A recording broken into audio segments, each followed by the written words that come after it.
हमें तो बहुत ज़्यादा ये था कि बलूचिस्तान और आपका KPK वो अलहदा हो जाएगा। अमेजोन एंड वॉलमार्ट की आपस में लड़ाई हो रही है, और किस चीज़ की लड़ाई हो रही है कि कौन इंडिया की मार्केट पे कब्जा करना चाहता है। 1947 में पाकिस्तान आज़ाद हुआ, 1948 में 11 सितंबर पाकिस्तान दोबारा कैप्चर हो गया, लाल वर्दी से खाकी पर आकर। इंडियन इन्फ्लुएंस या इंडियन रिलेशंस जो हैं वो बहुत एक हाई लेवल पे आए हैं सऊदी अरब के साथ, यूएई के साथ। पाकिस्तान का जो इन्फ्लुएंस था, पाकिस्तान की जो इम्पोर्टेंस थी वो कम हुई है, और इंडिया की इम्पोर्टेंस उस रीजन में बहुत ज्यादा बढ़ गई है। मीटिंग हुई थी अजीत डोवल साहब की, और एक बात ये भी आ रही है कि अमेरिका नहीं चाहता कि चाइनीज इन्फ्लुएंस बढ़े।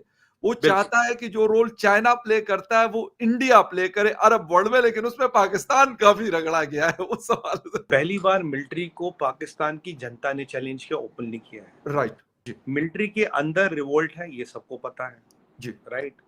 अब कोर कमांडर का घर वेंडलाइज होगा लाहौर में, ये तो सपना भी नहीं आ सकता।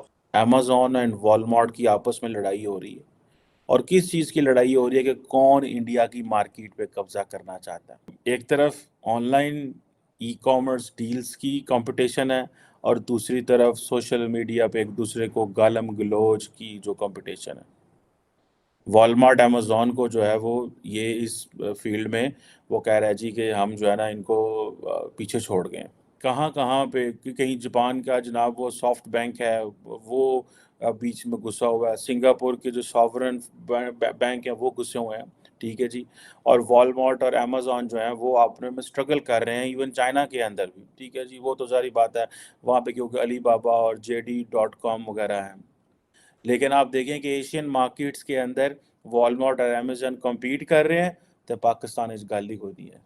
सवाल ही पैदा नहीं होता कि कोई ग्लोबल चेन आ जाए पाकिस्तान में। उसकी वजह क्या है? को पाकिस्तानी जो है वो चीज़ें ख़रीदते ही नहीं हैं।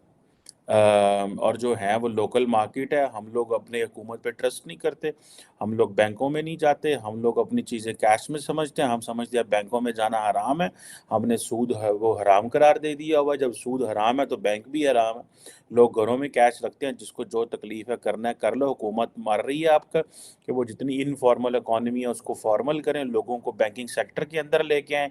वो हमारे जो मजहबी तबका है बहुत बड़ा, एक मजहबी तबका तो थोड़ा मॉडरेट हो गया, उसको समझ आ गई। एक तबका वो है जो कि इंतहाई अनएजुकेटेड है, लेकिन they are very super rich भी हैं बहुत सारी जगहों पे, लेकिन वो बड़े ट्रेडिशनल और देसी स्टाइल में रहते हैं, ठीक है जी। अब कहा जा रहा है कि इंडिया की जो ई कॉमर्स सेल्स हैं वो 135 अरब डॉलर पे पहुंच जाएंगी 2020 से 25 के बीच में, ठीक है जी। तो अब ये देखें कि कहाँ पे जिसे वो कहते हैं ना,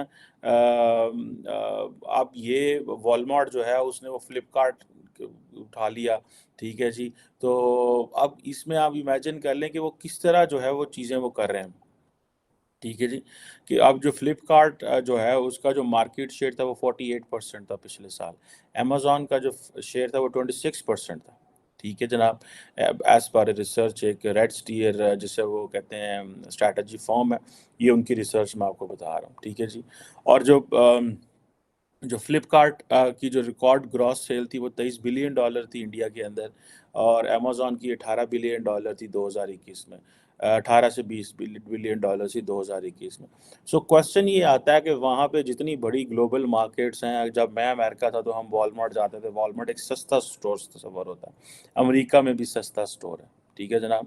बहुत सारे स्टोर्स जो है अगर आप घूमें जहाँ पे तो उसके मुकाबले में वॉलमार्ट जो है वो काफ़ी जिसे कहते हैं ना सस्ता है। उसमें चीज़ें आपको रूटीन में सस्ती मिलती हैं, बड़ी डील्स शील्स लगी होती हैं।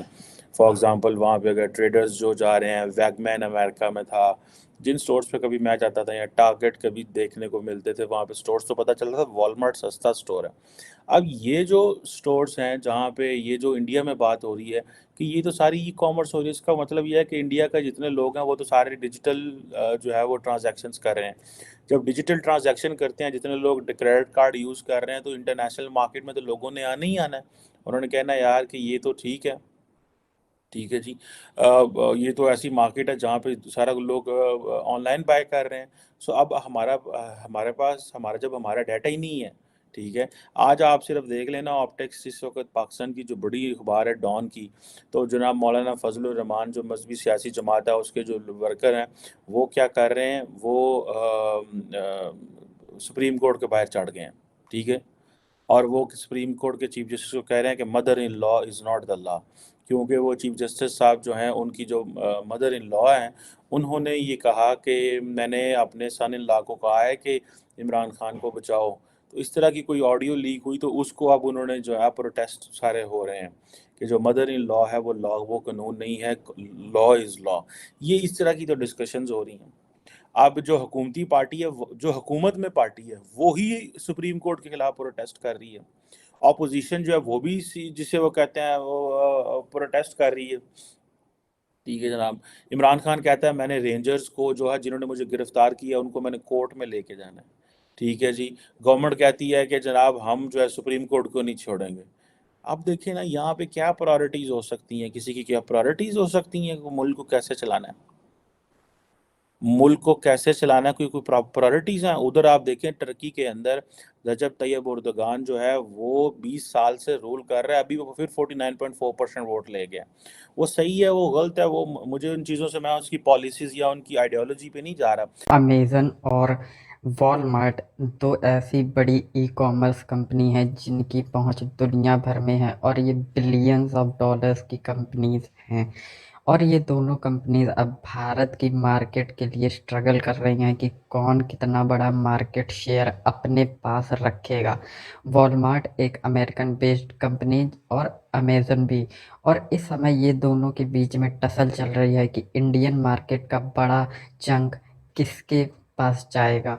और वहीं दूसरी तरफ पाकिस्तान में इतने बुरे हालात हैं कि वहाँ पर अब बात हो रही है कि उनके कुछ प्रोविंस जैसे बलूचिस्तान, सिंध या फिर केपी अलग भी हो सकते हैं इसके उसके बीच में, क्योंकि लॉ एंड ऑर्डर की सिचुएशन बहुत ही ख़राब है और सरकार की रिट बहुत ही लंबे समय तक ना चले तो ऐसे एरिया ऑटोनॉमस हो जाते हैं।